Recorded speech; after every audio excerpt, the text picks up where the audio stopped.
Welcome back to the Investing Markets and Money podcast, brought to you by the Armchair Trader.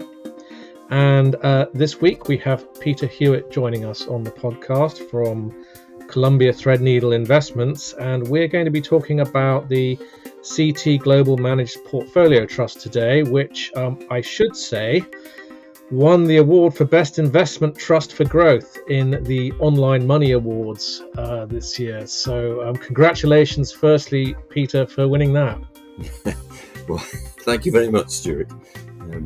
Very honoured. Best Growth Trust. So I think some people will be actually interested to get into a little bit more detail on what makes an award-winning listed investment trust. To start off with, I wondered if you could just give us an overview of the Managed Portfolio Trust and what it sets out to do for investors. Okay, well, Stuart, it's an unusual investment trust in two or three respects. Firstly, it's a fund of investment trusts, of which there's only a couple of others.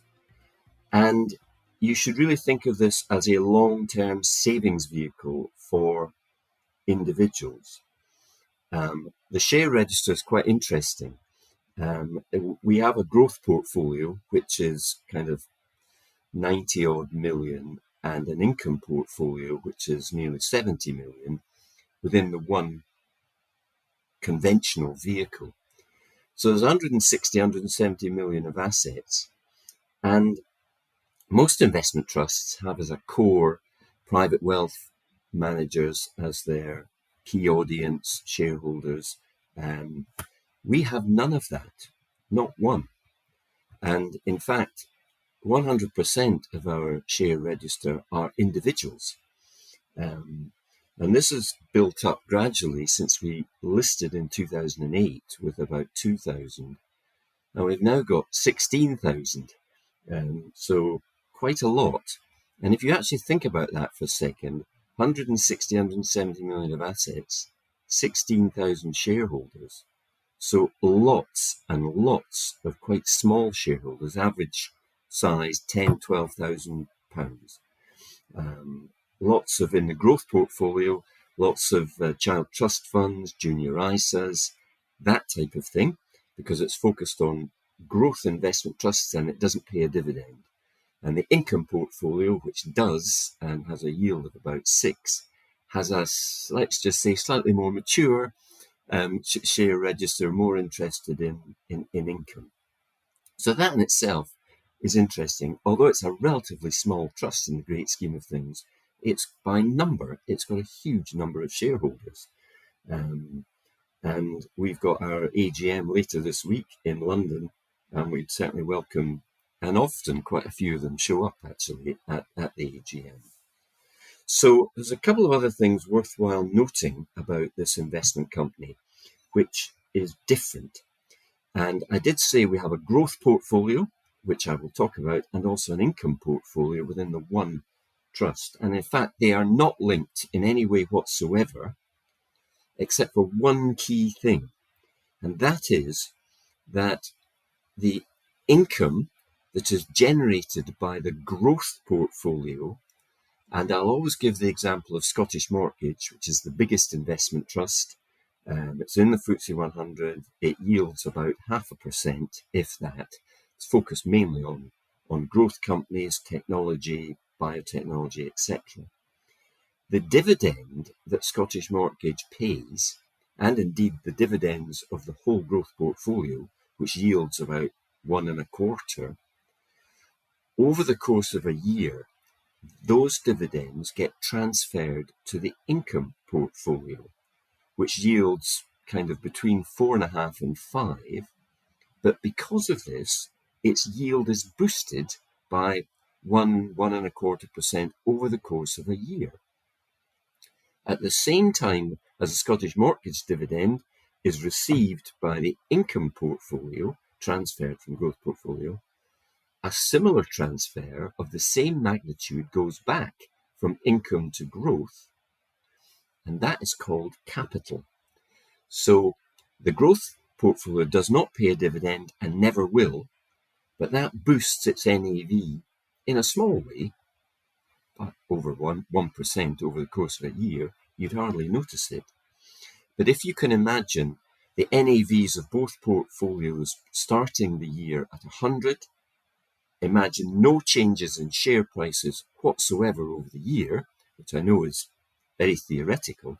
At the end of a year, the income portfolio, which would have started off with a yield of an NAV of 100, and let's say a yield of 4.5, will finish the year with an NAV of 99, maybe 98.5, and a yield of 5.5 or 6.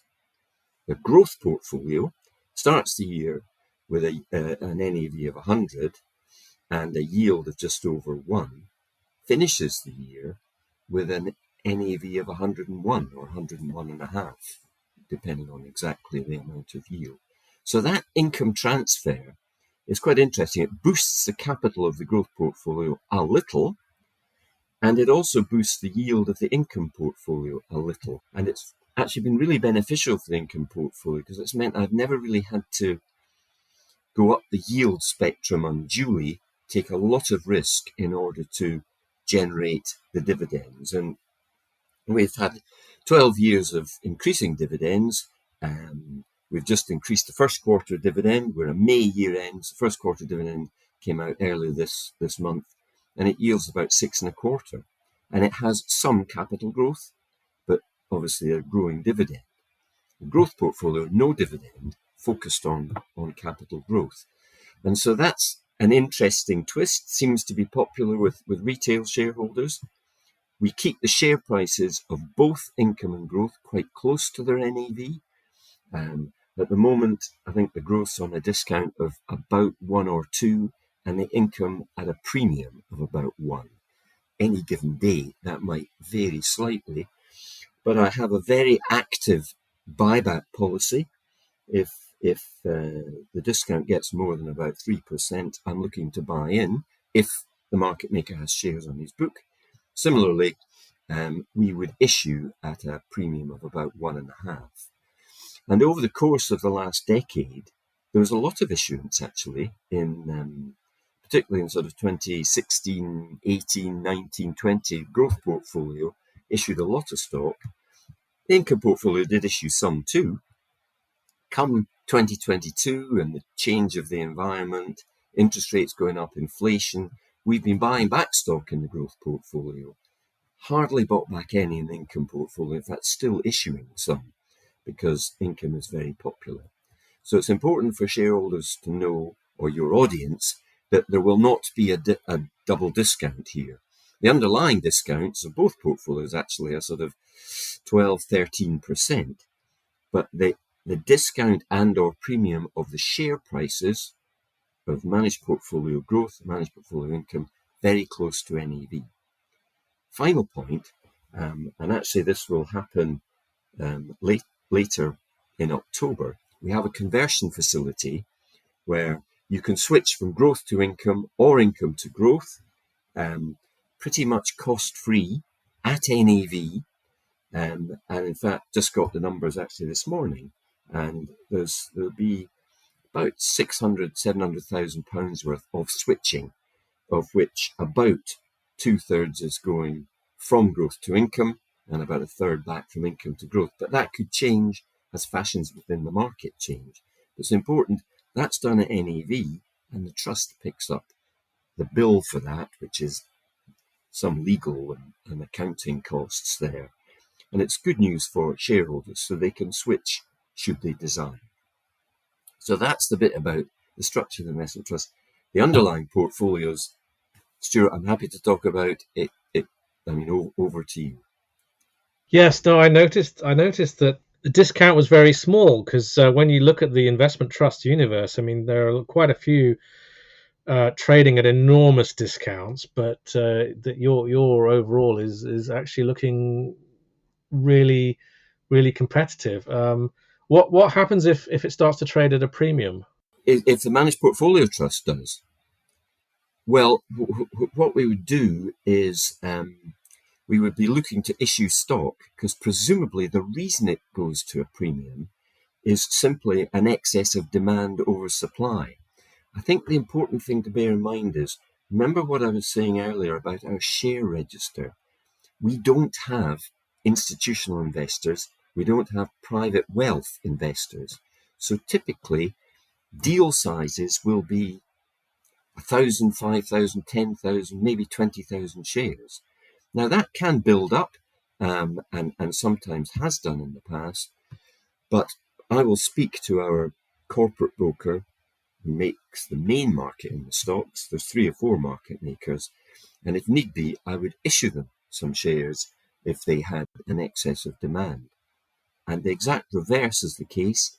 If they have stock put onto them, they take it on their book, we will buy it off them, because I would just assume there will never be a buyer of our shares, and so the trust will ensure we don't have a wide discount and therefore have a double discount on the underlying portfolio.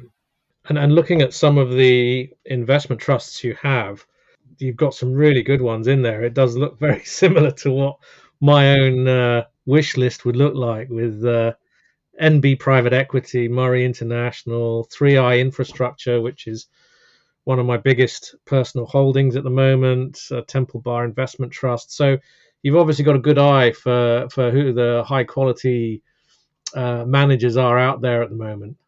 And I would say it does, looking at it, it does look to me like a good beginner's investment trust in a way. Like, I want to start investing in investment trusts. Where do I start?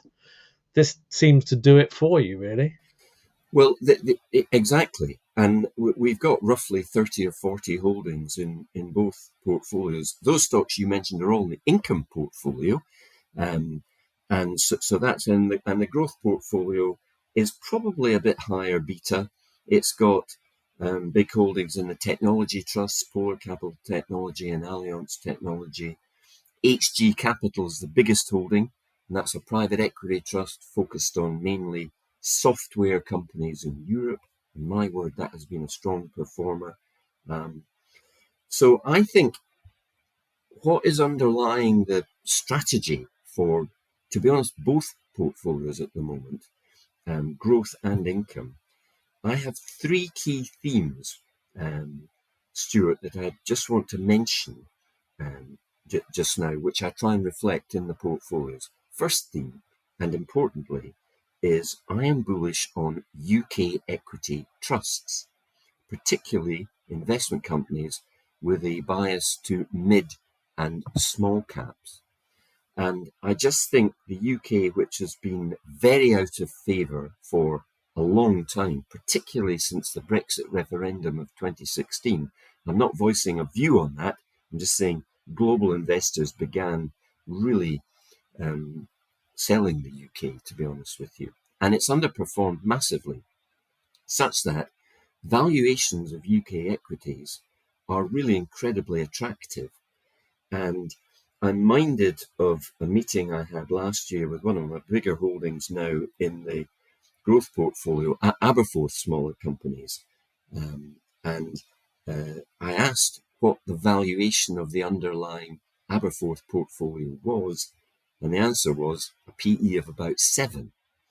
Now it's currently about 8.5 to 9. It's gone up a bit, but there wasn't rubbish that was in that portfolio. More than half of the names had net cash on the balance sheet.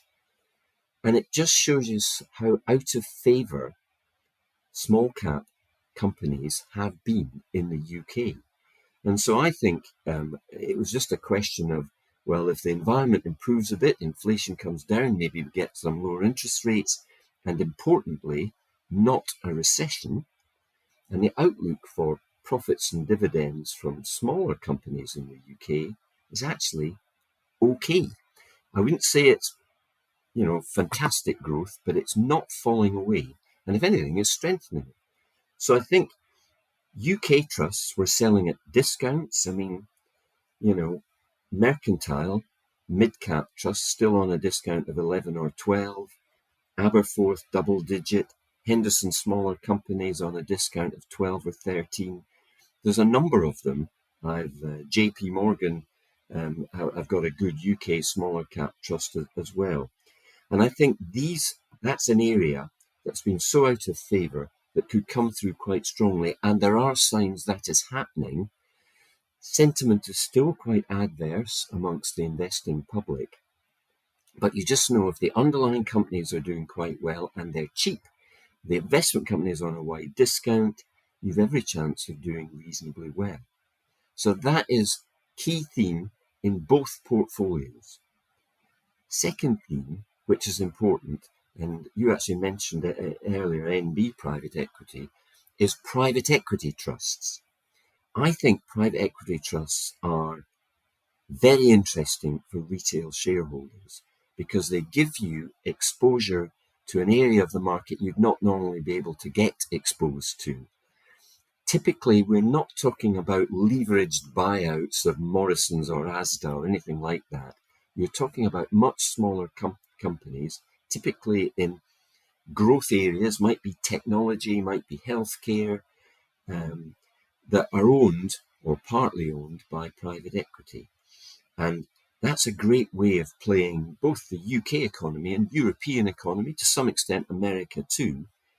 And they're on huge discounts of 30 or 40%, Pantheon 35%, ICG Enterprise, another holding of mine, over 30%, NB private equity that you mentioned, Stuart, 25%.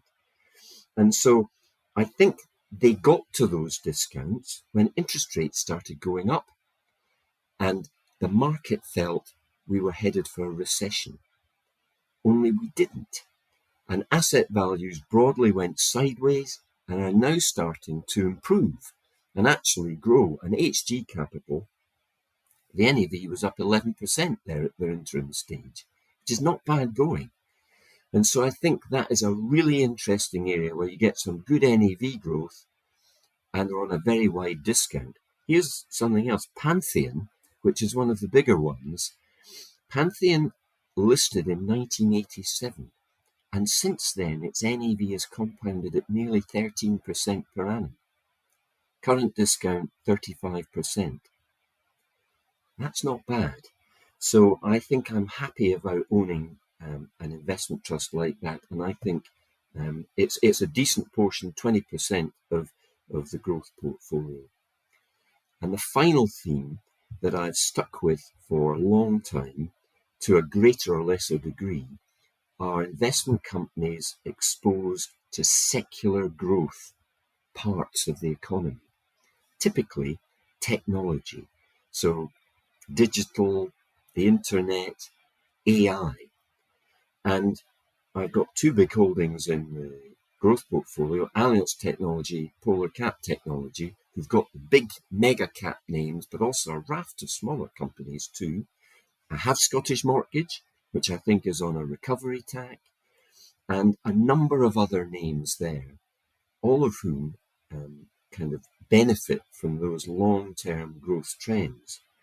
And it's quite interesting, although these trusts did incredibly well 2019, 2020, and then sold off very much so in 2022 and the early part of 2023. They're now beginning to recover. You've seen some of the big technology companies in the US recovering quite strongly. And I think for a private investor to have an element of your portfolio exposed to these trends is important. And here's this last thing, which I only looked at not long ago, and I will be presenting this at our AGM later this week. It's these trusts that you make many times your original investment. And I invested in Allianz Technology and Polar Cap Technology the month we listed in May 2008, just before the financial crash. So timing is not a strong point of mine, Stuart, and they went down a lot. The book cost, well, Allianz Technology has made nearly 9 times its book cost since then, and Polar Cap Technology 8 times. Scottish Mortgage 4 or 5 times. Biotech Growth, same, 4 or 5 times its original investment. And you simply don't get that with conventional equity trusts or in any different area. These are huge gains. You don't know when they're going to come. You have to be a long-term investor. But it just reminded me that, yes, there are times to maybe top slice these holdings, but don't sell out completely. And I did top slice them in 2022. It didn't stop the managed portfolio trust underperforming significantly that year, but I've begun buying back into them in the second half of last year and earlier this year, and I think they're well placed for the future. So those are the themes I try and reflect in the underlying portfolio, which hopefully will benefit shareholders. You mentioned top slicing there, where you're reducing the overall size of the holding in the portfolio. And obviously you've been holding some trusts for a very, very long time. Do you find that most of the trusts you own tend to stick around for years, and it's not often that you look at brand new additions? And my second, like, as a corollary to that, is when you are looking at brand new additions, what are you looking for? Well, that's a good question. I mean, I do, yes, for a couple of years, 2 or 3 years in 2018, 19, 20, my turnover was less than 10%. It's been higher in the last 2 or 3 years. It started with me quite aggressively top slicing some of these secular growth names, and then looking to redeploy those. And certainly the area I've built up quite a lot over the last 12 months or so has actually been the UK equity trusts. So I've bought a number of names there. And actually one of the ones more recently, the JP Morgan UK Smaller Companies Growth and Income Trust. And I bought that. It was involved in a merger with another JP Morgan trust, the JP Morgan Mid Cap Trust. They pushed the two together. They had nearly 500 million of assets, which is a decent size. They attached a dividend yield to that portfolio of about 4%. And certain trusts can do that, or any investment trust could if it wanted to pay dividends out of capital. But there's certain areas like smaller companies which have a level of dividend yield, but not much, or private equity. And Stuart, you mentioned NV private equity. It pays out 3.5% of NAV each year in the form of a dividend. And shareholders quite like dividends. So I was intrigued by this company. The JP Morgan Trust. I visited the fund manager, whose name is Georgina Britton. She's a very experienced fund manager. And I was annoyed with myself. I actually hadn't owned this trust before. But it's been one of the best performing small cap trusts, and it's doing quite well at the moment. And so that's an example of you come across a trust that you thought you knew, but actually you don't really know. I go and visit the fund manager, you have a detailed meeting with them, really get to understand their investment style, their investment process, and ask a whole series of questions, gearing, costs, what the big holdings are, and so forth, and then decide whether you want to invest. So, I mean, ones like the Aberforth Trust, Henderson Smaller Companies, Mercantile, JP Morgan Smaller Companies, have all been ones I bought within the last 1 to 2 years. And I've also been increasing private equity trusts too. Oakley Capital is a top 10 holding for me, and I'm intrigued with that one. It's a private equity trust. It was not well known, quite a big trust, selling on a wide discount, had a great performance record, and it's really under the radar for markets. So I did have a meeting with the managers, and I've had 2 or 3 meetings subsequently and taken a position. And I think that's one. And I've got one, for example, in my top 10 here, which is kind of in the news at the moment, called Aurora, which is a UK equity trust. And it's about to merge with another one of my holdings, the Artemis Alpha Trust, both UK equity trusts. They're coming together and under the Aurora name, which is a bit bigger, and it'll be worth about 400 million, I think. And Phoenix Asset Management, who run the Aurora Trust, a very interesting organisation indeed. It's an extremely concentrated portfolio of UK equities, only about 15 stocks, so it's quite volatile. They do an enormous amount of due diligence on the underlying companies they own, forensic due diligence, not geared, but when it performs, it really does perform. And I'm quite hopeful about Aurora going forward, and it's one I would encourage people to have a look at. So that's how I go about kind of trying to find new trusts. It's just there's a whole variety of ways of doing that. Brokers' notes, data sheets, meetings with other trusts too, and investment conferences. Do you think, I mean, you mentioned the mergers going on in the market at the moment, some of that obviously being prompted by the fact that some of these trusts are getting a bit small. Do you think that the level of discounts that you're seeing in the investment trust market is, I wouldn't say unprecedented, but is it really a once in a generation buying opportunity for investors now? I think you could be right. I think it is. And the average sector discount last November got to 19%. Now, to put that in perspective, it was 2% at the beginning of 2022 and had gradually tightened over the previous decade. And then it fell away massively as interest rates rose and investment trusts really were out of favour. And it's really an excess of supply over demand. People were selling these trusts and there were really no buyers for them. And that's why you saw discounts move out quite a bit. Investment trusts buying back their own shares. And since last November, you have had some tightening. The current average sector discount is about 14. I said private equity trusts are way out still at 30 plus. There are some trusts, some income trusts are much tighter, closer to net asset value. But UK equity trusts, give you an example, Lowland, which is a perfectly good UK equity income trust, 2/3 of it in mid and small caps. It's got a 5% dividend yield and it's on a 12 or 13 discount.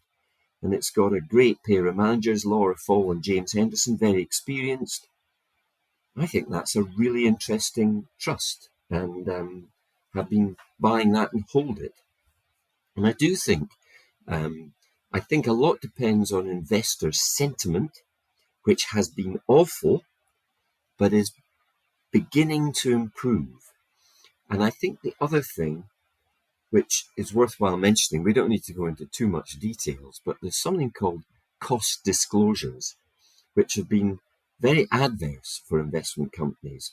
Effectively, they had to disclose their costs twice in comparison to unit trusts and open-ended companies. So it looked like investment trusts were way too expensive versus other alternative vehicles.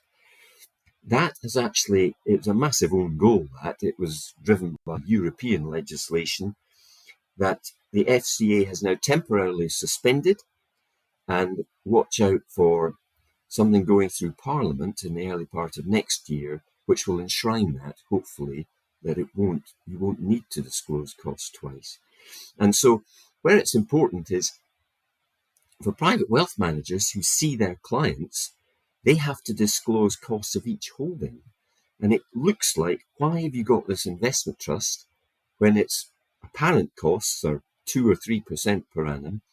And I've got a unit trust here where it's less than 1, doing much the same thing. And I don't think that will change discounts overnight, but it has really been a headwind. And so I think if we get UK equities beginning to come back into favour, remember, investment trusts can gear, so they do better in rising markets.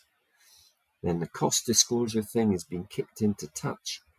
I just think you're right. It could be a once in a generation opportunity to buy some investment trusts on discounts of 10, 12, 14%, that really perform quite strongly. In absolute terms, it goes up a lot. And I think that's what we're looking for. Before I let you go, I wanted to ask you from the perspective of, I mean, a lot of our investors are younger investors. A lot of them hold ETFs, as passive tracking funds, very low fees. And then on the other side of the coin, a lot of them are in big tech stocks. So the usual suspects, the Apples, Amazons, Googles of this world. They're holding those. They've seen some good returns from those. If you're talking to that audience, and a lot of them have not been in the market for very long, a lot of them came into the market in the last 5 years. What's the argument to them for taking a look at investment trusts and maybe getting one or two into their portfolio? Well, yes, the big tech stocks have really delivered fantastic returns. Their earnings have been better than anybody else's. They are now very large companies, and I think the pace of earnings growth, if nothing else, may moderate. The whole artificial intelligence phenomenon, and I had Ben Rogoff, who runs Polar Cap Technology, say to me that if you think back to the internet in 1995, that's where we are with artificial intelligence now. It will affect many different areas, sectors of the economy, massively. And so it isn't just a kind of a fad. This is going to be serious for a long time. The immediate beneficiaries are the big tech companies, Nvidia, Microsoft, Amazon to some extent, Meta, etc. And they've done well. Over time, you will find smaller companies that you've not heard of, and some of them probably haven't even come into existence yet, but it happens very quickly. And those will be the ones that you'll get some really great returns from. You will not find out about those if you're a retail investor, unless you have some phenomenal contacts in the industry. Whereas if you buy one of these investment trusts, the two technology trusts I've mentioned, Allianz, Polar Cap Tech, Scottish Mortgage, Monks, and a number of others. Herald would be another good one that's run out of London by Katie Potts. They are the ones who will pick up the newer companies. Some of the private equity trusts investing in companies before they get listed. Some of these other trusts I've mentioned when they get listed. And if you're interested in that area, then I think that is a way to get exposed to it. We talked about technology, biotechnology and healthcare, another fantastic area where there's a lot of change going on. And typically the likes of biotech growth, international biotechnology, which, Stuart, I've got in the income portfolio. It pays a dividend yield. Worldwide healthcare, Bellevue Healthcare, similarly, that's in the income portfolio. Worldwide is in the growth portfolio. What's going on in that area is huge beneficiary of AI, very exciting indeed. And it's not just big pharma, the Glaxos, the AstraZenecas of this world are buying up smaller biotech companies because they are unable to develop the new compounds as quickly or as efficiently. And so you want to have vehicles that can gain you exposure to that. And those are a few that can do that. So I'd encourage people to look. And the managed portfolio, growth portfolio in particular, has got quite a big exposure in that area. It means we can be volatile. If markets fall a lot, we probably will too. But over time, you will get some super returns from some of these trusts. And these managers, who tend to be very experienced and know what they're looking for, is the best route to gain exposure for an individual to these exciting parts of the economy. No, thank you very much. That's a great summary, Peter. Excellent. Thank you very much indeed for coming on the podcast this week. Really appreciate your insights into the world of investment trusts, and we'll have to get you back on again soon. Okay. Stuart, thank you very much. I thoroughly enjoyed that. You've been listening to the Armchair Trader podcast. Make sure you visit our website, www.thearmchairtrader.com, for your daily dose of financial markets news and sign up to our free newsletter there.